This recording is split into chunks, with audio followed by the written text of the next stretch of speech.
అల్లుతో పాటు అల్లు అరవింద్ కూడా ఉన్నారు. అల్లు అరవింద్తో మాట్లాడుతున్నటువంటి దృశ్యాలు చూడొచ్చు. మరోవైపు అల్లు అర్జున్ మామ వస్తున్నారు.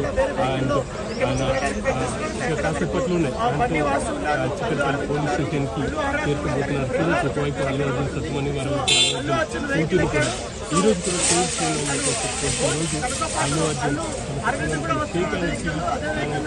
బయలుదేరబోతున్నారు. 055 వాహనం నుంచి అల్లు అర్జున్ ఇప్పుడే వాహనంలో కూర్చున్నారు. ఒక వాహనంలో 545 వెహికల్లో అల్లు అర్జున్ తండ్రి ముందున్నారు. మరో వాహనంలో అల్లు అర్జున్ ఉన్నారు. ఈ వాహనంలోనే అల్లు అర్జున్ బయలుదేరుతున్నారు. అల్లు అర్జున్ ఖచ్చితంగా చిక్కడపల్లి పోలీసుల విచారణకు హాజరవుతున్నారు అని చెప్పేసి చెప్పుకోవచ్చు. ఇంతకుముందు వరకు కూడా మనం చెప్తున్నాం అల్లు అర్జున్ హాజరవుతారా లేదా అనేది సస్పెన్స్ ఉంది అని అనుకున్నాం. కానీ ఆ సస్పెన్స్ పడిపోయింది. అల్లు అర్జున్ తన నివాసం నుంచి బయలుదేరారు.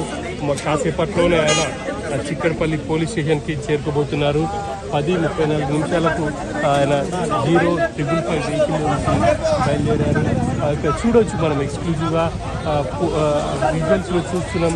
ఆయన అల్లు అర్జున్తో పాటు బండివాసి కూర్చున్నారు. అల్లు అర్జున్ పక్కన అల్లు అరవింద్ కూర్చున్నారు. So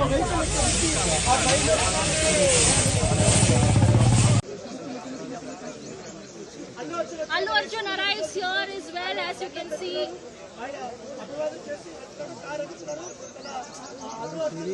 Did you see Allu Arjun?